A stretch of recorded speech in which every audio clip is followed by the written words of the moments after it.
تو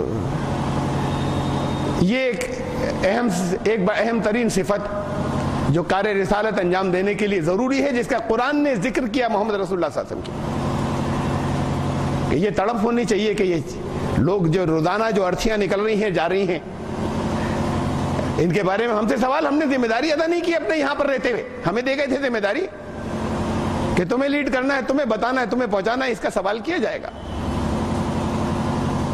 کہتے ہیں بعض لوگ کہتے ہیں ارے کچھ ہے، میں سمجھتا ہوں کہ شاید غور نہیں کیا کہ اس ناسمجھی میں کہہ دیتے ہیں کہ پیغام تو پہنچ گیا سب تک، ارے کچھ بھی تو نہیں پہنچا ہے ابھی۔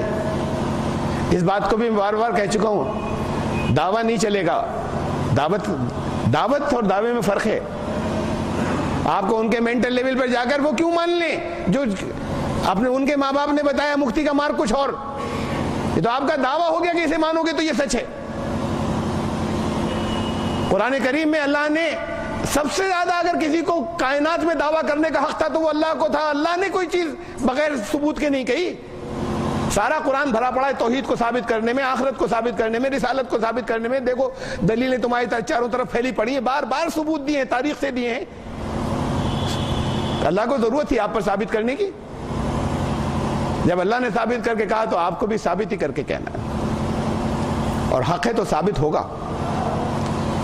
لے جانے والے صادق اور امین ہونے چاہیے، لے جانے والے مشین نہیں ہو، وہ قلب سے ہو بات، خالی ایسا نہیں ہو کہ میکینیکل کام چل رہا ہے کہ ہمیں یہ بات کہنی ہے۔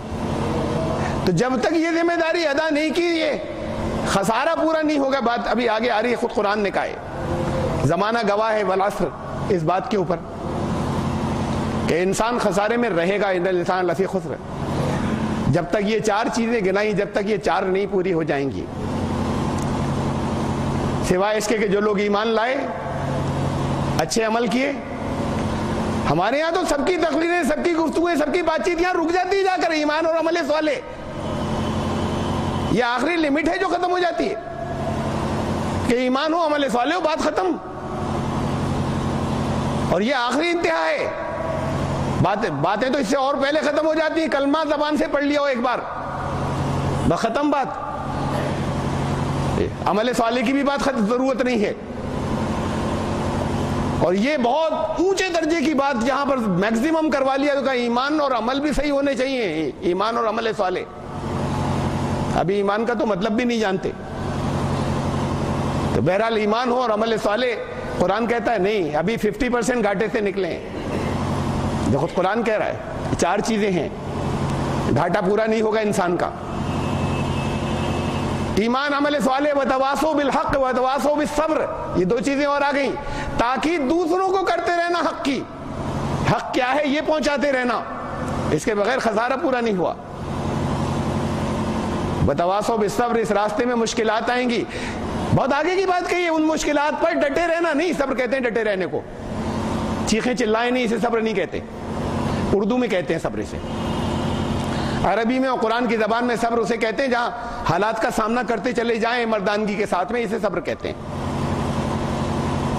قرآن شریف نے کہا ایک جگہ، مثال میں عرض کر رہا ہوں، بہت سی جگہوں پہ، وَكَأَيٍّ مِّن نَبِيٍّ قَاتَلَ مَعَهُ رِبِّيُّونَ كَثِيرٌ، کتنے نبی ایسے تھے ان کے صحابہ نے ان کے ساتھ مل کر میدان جنگ کے اندر پہنچے اور وہاں پر اپنی ذمہ داری ادا کی، جنگ میں شریک ہوئے۔ فما وہنوا لما اصابهم فی سبیل اللہ، پھر وہ بودے نہیں بنے اللہ کے راستے میں، جو ان کے پھر آئیں بہت سی آزمائشیں، اس وقت وہ بودے نہیں بنے۔ وما ضعفوا، کوئی کمزوری نہیں دکھائی۔ وما استکانوا، ٹھہرے بھی نہیں، بڑھتے چلے گئے، رکے نہیں۔ واللہ یحب الصابرین، یہ ہے صبر کرنے والے جنہیں اللہ محبوب رکھتا ہے، صبر اسے کہتے ہیں۔ اردو میں صبر اسے کہتے ہیں کہ ایک طرف بیٹھ گئے، چاہے منہ لٹکا کر بیٹھے ہوں، کچھ نہیں کر رہے، ان کا رو نہیں رہے، چیخ نہیں رہے، اردو میں اسے صبر کہتے ہیں۔ حالات کا مقابلہ کرتے چلے جانا، قرآن کی زبان میں صبر اسے کہتے ہیں۔ رکنا نہیں، کمزوری نہیں دکھانا، اللہ کی رحمت سے مایوس نہیں ہونا، یہ سارے صبر کے حصے ہیں۔ اور پھر اللہ نے یہ وعدہ کیا ان اللہ مع الصابرین، تو پھر صبر کا جب تک مطلب سمجھ میں نہیں آئے گا تو یہ جتنے تخرے لگے ہوئے ہوتے ہیں اس کا مطلب ہی نہیں سمجھا۔ یہ اپنے یہاں تو سجا تو لیتے ہیں، جگہ جگہ ملتے ہیں ان اللہ میرے استاد اس کا ترجمہ کیا کرتے تھے ان اللہ مع الصابرین، کہ صبر کرنے والوں کا انعام تو خود اللہ ہوتا ہے، وہی مل جاتا ہے. تو پھر اب ساری چیزیں تو اسی کے ہاتھ میں، یعنی جو لگاتار سامنا ابھی ایک دفعہ ڈیفیٹ ہوگی، دوبارہ سیٹ بیکس آ جائیں گے، تیسری بار ناکامیاں مایوسیاں آ جائیں گی، چوتھی بار کوشش کرتے رہیں گے، پھر آگے جائیں گے. اور جانا ہی ہے. جو تھک کر بیٹھ جائے گا اور کچھ خالی وظیفے پڑھتے رہے گا، یہ یعنی کہیے اللہ کی مدد مانگیے، اللہ کے فضل کی ضرورت ہے، لیکن ساتھ میں ایفرٹس کرنی ہے اور ساتھ میں اپنی کوشش کرنی ہے. نہیں تھکنے کا نام صبر ہے. تو وتواصوا بالحق وتواصوا بالصبر. تو خالی بات اتنی نہیں ہے کہ آپ خود صبر کریں، خود ڈٹے رہیں. دوسروں کو جو مصیبتیں آئیں گی، یہ تو وہ لوگ ہوں گے جو آخری درجے کو ہر وقت کبھی ہمت ہاریں گے ہی نہیں. دوسروں کو ہمت نہ ہارنے دیں، انہیں تاکید کرتے رہیں، حق کی تاکید کرتے رہیں، اور لوگوں کو اس کی تاکید کرتے رہیں کہ ہمت نہیں ہارنا ہے. یہاں جا کر پورا ہوتا ہے خسارہ یا گھاٹا. خالی ایمان اور عمل صالح نہیں، یہ تو 50%، یہ خالی آدھا کام ہوا. نصف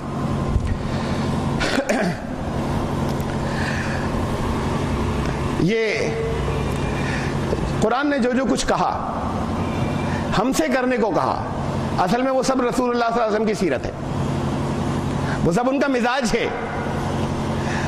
اس مزاج کے اوپر کہیں عمل انہوں نے کیا اور کہیں عمل کرنے کے موقع آئیں گے جہاں آپ کو کرنا ہے ساری انہی کی سیرت.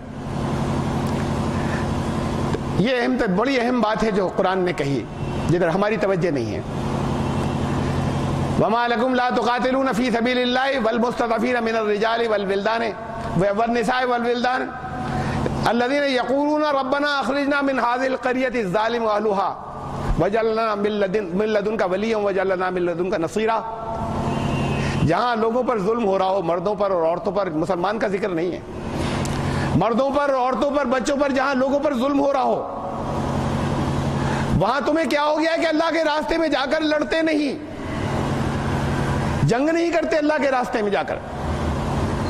اقدامی جنگ، آفینسو، جا کر حملہ کرنا، یہ صرف ایک جگہ قرآن نے اس ریزن کے ساتھ کہا ہے، بس اسٹیٹ قائم کرنے کے لیے نہیں.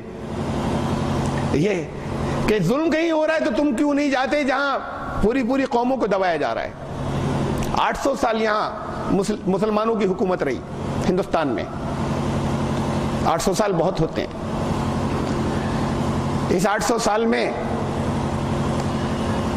دلی کی گدی پر تو مغل بیٹھے تھے، لیکن ہر گاؤں میں برہمن کا رول تھا، اور یہ ان کا ایڈجسٹمنٹ تھا کہ ہر گاؤں میں برہمن کا رول رہے، ورنہ وہ دلی کی گدی پر نہیں بیٹھ سکتے تھے. برہمن نے انہیں بیٹھنے دیا تھا.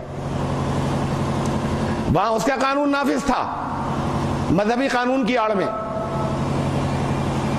تو وہ لوگ جو کچلے گئے، وہ لوگ جو دلت بنائے گئے، وہ لوگ جو اچھوت بنائے گئے، ان کے ساتھ جو کچھ مظالم ہوئے، اگر انہوں نے روکا ہوتا، پاور تھی تب کی بات ہے. یہ تو قرآن کہہ رہا ہے دوسری جگہ ہو رہی تو جا کر لڑتے کیوں نہیں؟ یہاں اس ملک کی بات تھی جہاں اپنے پاس ان کے پاس پاور تھی. اگر انہوں نے انٹرفیئر کیا ہوتا تو آج کے حالات کچھ اور ہوتے. آج وہ لوگ کہتے ہیں کہ آپ نے بھی ہمارے ساتھ بڑے ظلم کیے ہیں، آپ کے جاگیرداروں نے بھی ویسے ہی کیا جیسا ہندوؤں نے کی، کہیں جیسا سلوک وہ ہندو لوگ کیا کرتے ہیں، اس سے کچھ مختلف نہیں کیا ہمارے ساتھ. اس 800 سال میں انہوں نے اس طرف اس عنوان سے کہ ہم ان کے مذہبی معاملات میں مداخلت نہیں کریں گے، انٹرفیئر نہیں کریں گے، اس عنوان سے یہ ظلم انہوں نے ہونے دیا تھا. برٹشرز نے روکا ہے. ستی کو انہوں نے ختم کیا. 800 سال میں مغلوں نے نہیں ختم کیا، انہوں نے 250 سال کے رول میں اپنے ختم کیا ہے. وہ جو مندروں پہ عورتوں کو سے کاروبار کرائے جاتے تھے، ان کو زبردستی دیوداسی بنا کر اس سسٹم کو انہوں نے روکا ہے. مسلمانوں نے نہیں روکا. یہ ان کی مذہبی آزادی کے نام پر چھوڑا ہوا تھا. اور وہ دیوداسیاں کسی برہمن فیملی سے نہیں ہوتی تھی، چھتری اور ویش بھی نہیں ہوتی تھی. دیوداسیاں چھوٹے خاندان سے ہوتی تھی. نام رکھا تھا دیو کی داسی، دیوداسی. مسلمانوں نے نہیں دخل دیا 800 سال تک. آج حالات کچھ اور ہوتے اگر کہا ہوتا. قرآن کہتا ہے یہاں کی بات، یہاں تو پاور تھی تمہارے پاس. وہ لوگ، اور یہ لفظ مستضعفین جو ہے یہاں پر پہلی آیت میں، جس کا ترجمہ یہاں پر اردو میں لکھا ہوا ہے بے بس مردوں، اور ہندی میں لکھا ہوا ہے کہ کمزور پرشوں، عورتوں. مستضعفین کا مطلب ہے، اگر لٹرل ترجمہ میں لفظ بلفظ کروں تو دلت. میں یہ نہیں کہہ رہا جو لوگ اپنے آپ کو دلت کہہ رہے ہیں وہ، لیکن اصل ترجمہ اس کا ہوتا ہے دلت، بددلت، جو کمزور پا کر دبا لیے گئے ہیں، اسے کہتے ہیں مستضعفین. یہ اس کا ترجمہ رکھیے دلت، ان کے سامنے لے کر جائیے پھر، لیکن کہیں گے کیسے؟ ہاں ہم نے نہیں کیا، قرآن نے کہا تھا کہ دلتوں کے رائٹس کے لیے ہمیں لڑنا تھا آگے جا کر۔ یہ تھے نمائندے جنہیں خالی زبان سے بات نہیں کرنی تھی، جنہیں اگر ان کے پاس کچھ طاقت ہو تو پھر اپنے ہی جگہ نہیں دوسری جگہوں پہ بھی جا کر اس کے لیے تو لوگوں کے حقوق کے لیے لڑنا تھا، وہ چاہے مسلمان نہیں ہو تب بھی۔ تو اسلام بات اس کی کرتا تھا کہ یہاں سے زمین پہ سے ظلم ختم ہونا چاہیے، بات اس کی نہیں ہو رہی کہ مسلمان امن و امان سے رہیں، امن و امان سے ساری انسانیت رہے۔ اسلام تو اس کے لیے تھا۔ اپنی زندگی کے اندر پھر اگر اسلام کو مان لیں گے تو پھر ان کی آخرت اچھی ہوگی لیکن یہاں پر تو امن و امان سارے سب کے لیے اسلام ضمانت دیتا تھا کہ کہیں اگر یہ حالات ہیں تو تمہیں جا کر لڑنا اس کے لیے، اسلامی اسٹیٹ قائم کرنے کے لیے تو حملہ نہیں کر سکتے، اس کے لیے تمہیں حملہ کرنا تھا۔ اور یہ دوسری آیت ہے، کہیں کوئی بھلائی کا کام ہو تمہیں کوآپریٹ کرنا تھا، یہ عالمگیر اصول تھے جو دیے تھے۔ کہیں کوئی